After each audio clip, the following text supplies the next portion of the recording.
Siamo a Porto Empedocle, ieri una vincita straordinaria, 1 milione di euro, roba di non poco conto, con il nuovo gioco che da qualche giorno sta facendo risultare anche tantissime altre vincite. In Sicilia se ne sono registrate diverse, ma ne parliamo col signor Calogero qui a Porto Empedocle, titolare dell'esercizio dove si è vinto appunto una cifra importante. Ecco, qual è stato il gioco? Ci spieghi qualcosa con questa vittoria? Sì, il gioco è Million Day, che si gioca tutti i giorni, estrazione 7 a sera, è stato beccato 5 numeri.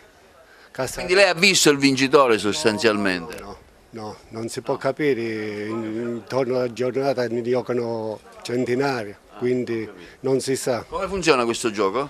È arrivata una comunicazione nel terminale che c'è stata una vincita qui, quindi funziona che 5 numeri da 55 numeri. Alla sera alle 7 escono, si prende tutti e 5 e si vince 1 milione. C'è molta gente che gioca qui? Sì, tanti gente, sì. Quali sono i giochi più gettonati?